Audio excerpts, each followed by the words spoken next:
everybody, what's up? It's Live with April Diamond here on Hey Vegas TV. I am so excited today to have my best new good friend, Jeff Timmons. Give it up for Jeff. Thank you. Thanks for having me. I appreciate it. This place is great. I didn't even know this was here. I didn't even know this existed. I'm a Vegas local, so it's exciting.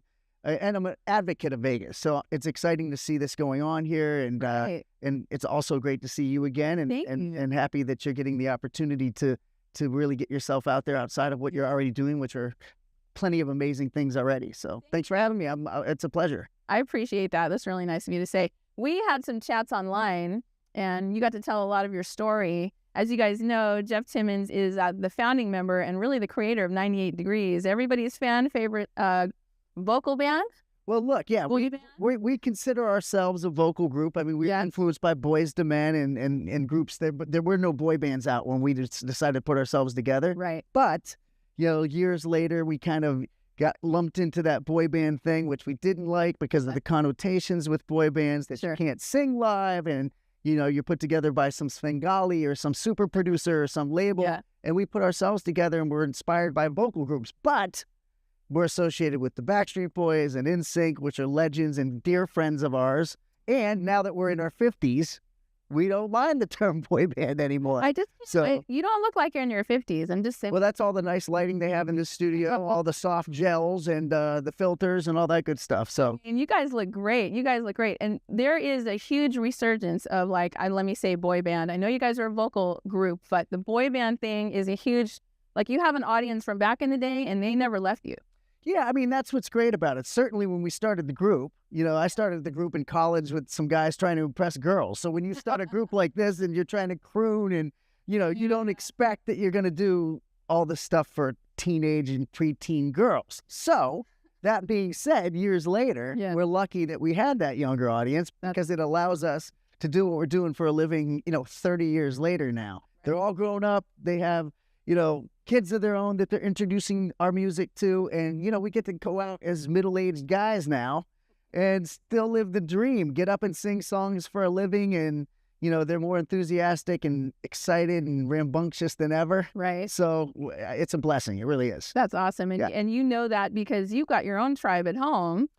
Yeah. You got your kids, and they're seeing the resurgence of the popularity of you and your band. Like, that must be, you know, kind of a fun full circle moment. Well, look, no pun intended. Yeah, it's called Full Circle. In store soon. But yeah, well, look, I think, you know, I'm remarried. So my wife and I, we both had 2 kids from our previous marriage. We have one together. So when we got together, it was like the Brady Bunch. And, you know, my 2 older kids, I was just kind of focused on being their dad. So, you know, we had a big hiatus of about 11 years. I kind of just did behind the scenes stuff. I did music for TV and ghost wrote songs for other artists, and primarily was just their dad. So after 11 years of a break, us coming back, now I told them I was cool.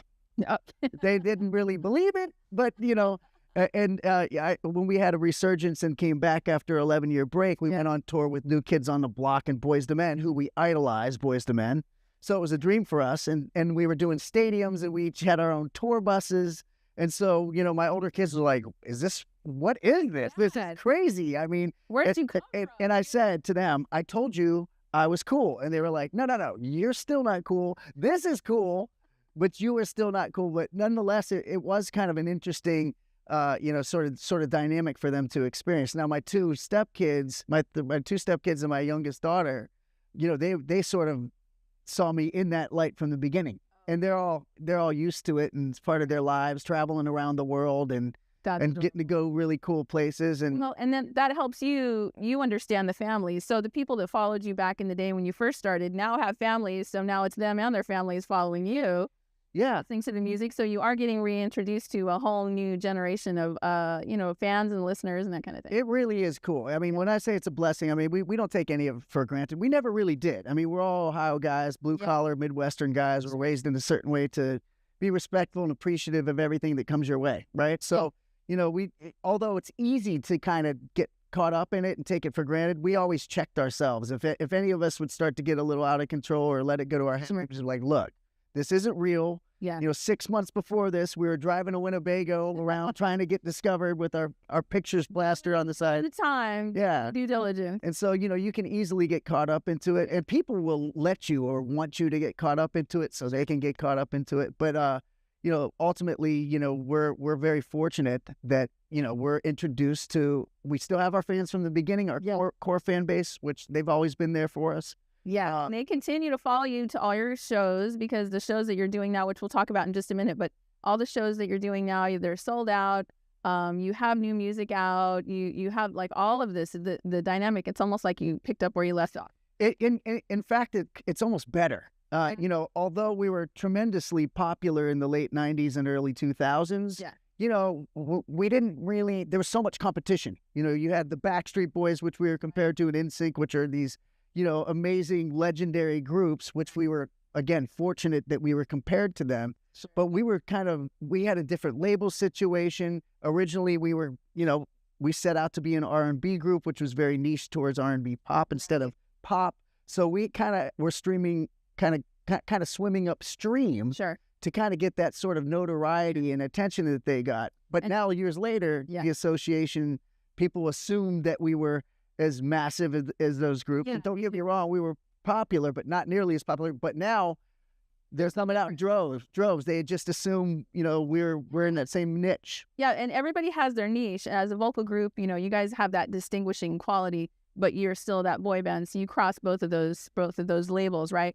And when we come back, I want to talk about your new music, about your new tour, and a couple of other fun things that people in Vegas will probably be interested to hear about. So we'll be right back. Hey Vegas! Celebrate every day in style at the Composer's Room. From live music to comedy shows, we've got entertainment that'll give you that Las Vegas vibe. Our tavern serves the best drinks in Vegas. Whether you're a cocktail connoisseur or a beer buff, our bartenders got you covered. And let's not forget about the food. Our culinary delights are sure to tantalize your taste buds. Come for the entertainment and stay for the food. Reserve your visit to the Composer's Room today and start celebrating Las Vegas our way.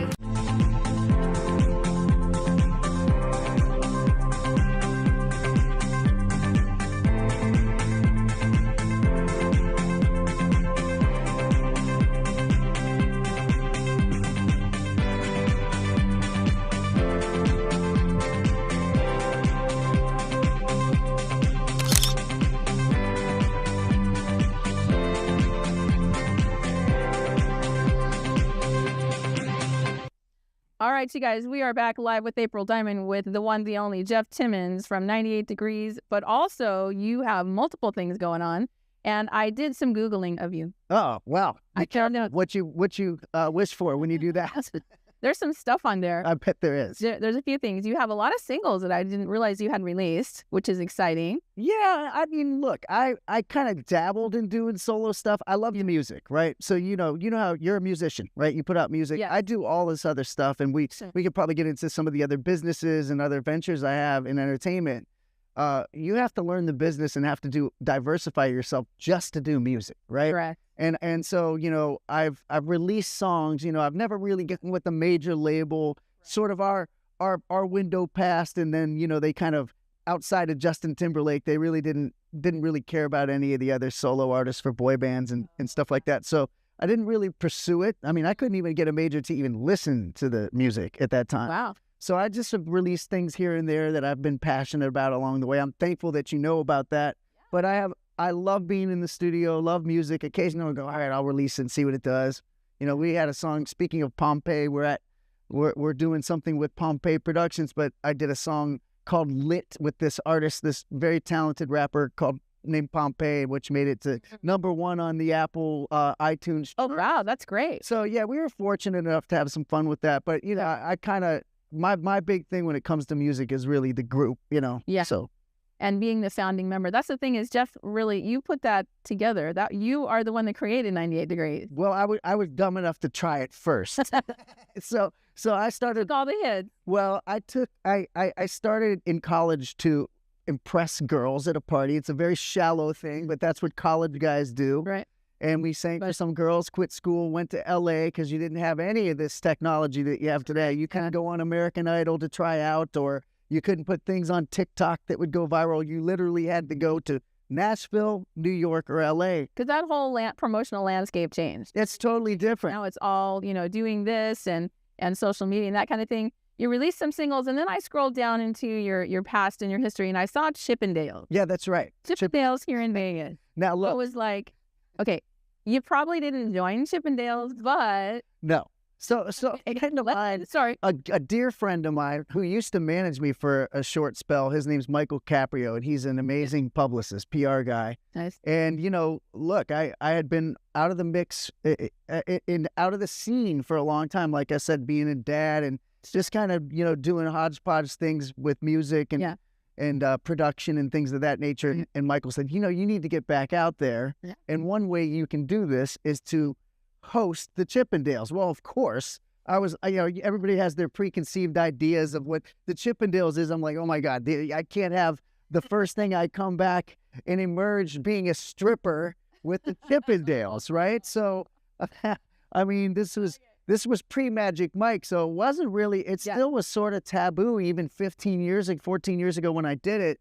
And, my wife was like, no, you should go do it, because my wife said, you should go do it because this will get you a lot of PR and promotion, and maybe, there'll be some buzz about, your group getting back together, because I'd really hoped that the group would get back together. We had been doing different things. We never broke up. But I went to go see the show. I saw the show, and it was incredible. It's a well-produced show. Yeah. The guys sing, they can dance. It's not just, So you said, okay, I'm going to go and host the show and perform. And it's, it's on Google. You can check it out. But you're the kind of person that will go out and try things, and you don't mind if you sink or swim. You just want to see where it goes, right? Well, I love that you know that. And I think in life, you have to go for things, right? You have to be willing to put yourself, you got to take risks, big risks, to get big rewards, right? And I'm confident enough in myself to try things and fail. I mean, you're going to go through life. Nobody hits a home run every time, right? So for me, it's like, I'm a person that doesn't take myself too seriously, but takes what I do seriously, if that makes sense. So I think that, if you put your effort and your heart and soul and spirit into something and it doesn't work out for you, you know what? At least you can go look at yourself in the mirror and say, I tried.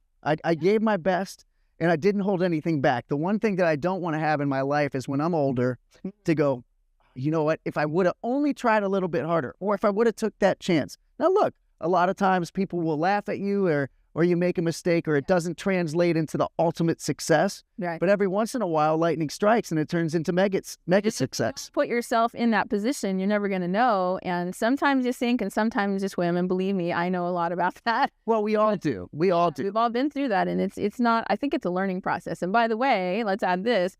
You also are a motivational speaker. You take a lot of stages and go and speak around the country too. Well, yeah. I mean, look, part of what you do when you have the success that we've had, we've been very, very fortunate, sold millions of records, got to travel the world. Whatever was in my mind's eye when I wanted to start this, my life ended up exceeding those expectations. Awesome. And with that comes, I feel like people have to have a responsibility to give back. And you don't have to necessarily do it publicly. You can do it privately. Sure. It's just something that I feel is, karma or the energy of reciprocating the blessings that you got, however you want to frame it. Yeah. Not to bring religion into it or the universe or God, whatever you believe in. I feel like if you're getting this sort of energy, you've been rewarded for your efforts, that it's only natural to give back. And one of those things that I like to do is just get in front of people and tell them my story. Yeah. Tell them that I'm a human being that tries and fails, but also gets myself into the mindset of putting things together, self-belief, and sort of manifesting what you go out to do. In the music business, you need that because you got to almost motivate yourself most of the time. It is a hard business, and a lot of businesses are really hard, but the entertainment business is brutal. And we're gonna talk more about when we come back. We're gonna talk more about the music that you're currently doing. We're gonna talk about what's coming up. Great. And I'm gonna see if I can find some more stuff on you. Dirt. We're the best though. I love it. This is so much fun. We'll be right back with Jeff Timmons. Hey Vegas! Celebrate every day in style at the Composer's Room. From live music to comedy shows, we've got entertainment that'll give you that Las Vegas vibe. Our tavern serves the best drinks in Vegas. Whether you're a cocktail connoisseur or a beer buff, our bartenders got you covered. And let's not forget about the food. Our culinary delights are sure to tantalize your taste buds. Come for the entertainment and stay for the food. Reserve your visit to the Composer's Room today and start celebrating Las Vegas our way.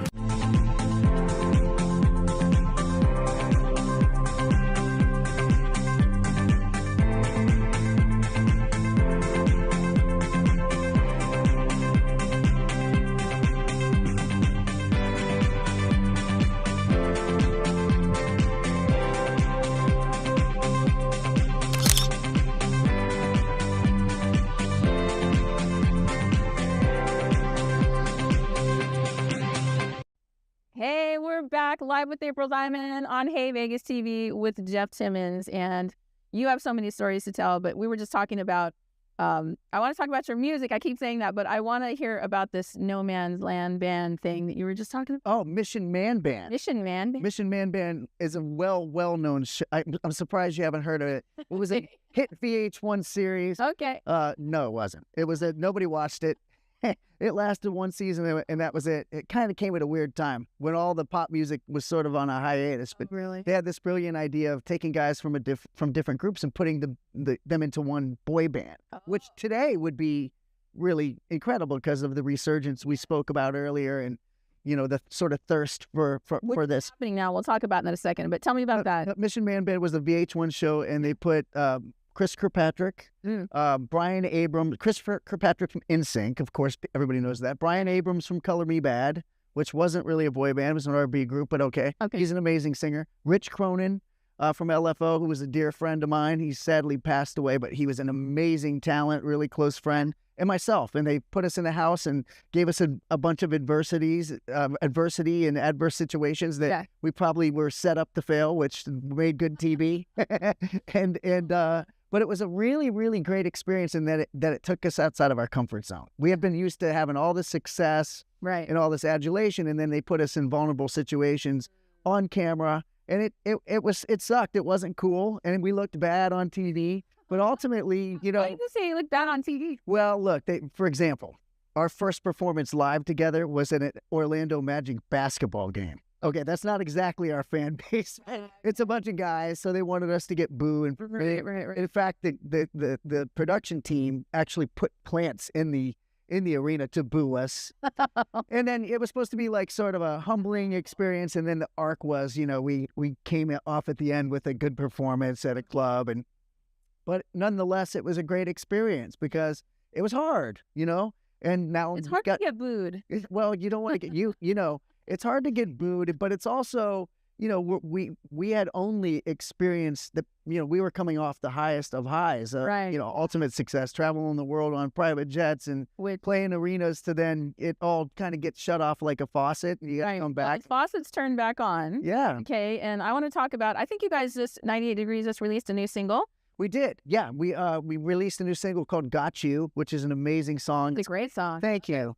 Nick Lachey co-wrote it with Alex Cantrell. Lachey, come on live with April Diamond on Hey Vegas. We want to talk to you. Oh yeah, all you guys. He's great. And he also wrote Soul Shock. I believe kind of wrote it as well with them. And it's just sort of, when you do music like we've been doing for so many years, you think that you need to try to evolve, and certainly you do as a musician, right? But our fan base likes the ballads. But maybe we need to dance. Maybe we need to do up-tempo club songs. Maybe you just adjust it up, or maybe you need to add dance music, beats, whatever. But I like your authenticity. You guys do what you do. Well, we got back to it. We got back to it, and the fans love it, and it sounds like a 98 Degrees sounding song. Right. And we did what a lot of people were doing, and sort of Taylor Swift has made it, kind of brought it to the forefront, which is re-recording your own masters, right? Re-recording your own songs so you have ownership of your music. And for us, it's like, sure, you make money from that if it does well, but really it's just kind of about owning your stuff. You recorded it, you made it popular, and most of the record labels own it, which is odd, right? Yeah. So we've done that. So the album, it's called Full Circle. You had mentioned earlier, everything's full circle. Well, we've come full circle with our careers. Our fans are back. Our music is back. Good. We're back. Where can they find your music right now? You can go on 98degrees.com and find the links. The album comes out. Pre-save the album. It comes out May 9th. May 9th. Worldwide. Yeah. So we're just super excited and thrilled and blessed and fortunate to still be doing what we're doing this many years later. It's so incredible, but it's a testament to the fact that your fan base loves you and they loved what you did. They love the stories that you told, and you guys are authentic telling your story. Well, there's no other way for us to be. I mean, look, we obviously you want to have the mystique of being a star and all that stuff, but we've kind of prided ourselves on being those guys that everybody could relate to throughout the years. We felt like that set us apart, right? And I think it's working really well. Thank you. It's working really well. I really appreciate it. And I'm gonna listen. I'm gonna pre-save your new album. Tell us again what it is, so people don't forget. It's called Full Circle. Just go to our website, 98degrees.com, or any of our socials. It's all 98 Degrees, and you can find out anything that's going on, shows that are coming up, and all that good stuff. I say that because sometimes we have to say it twice to remind people. So yeah. All right, we'll be right back with Jeff Timmons.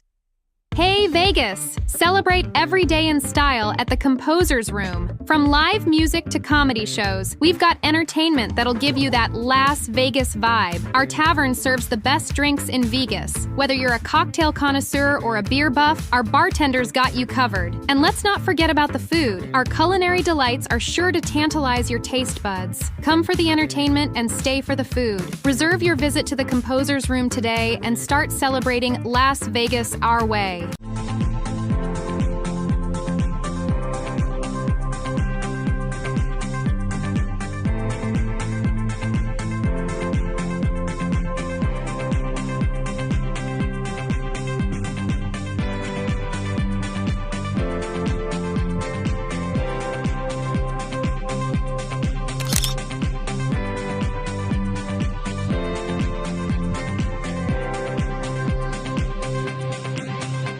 All right, we're back with Jeff Timmons and talking about 98 Degrees and the fact that you guys are back. Well, you've always been together, even the time passed and we didn't see you, but you've got some big things coming in the works. And I want to talk about Boy Band Symphony real quick. Of course. I heard about that. This is an amazing thing.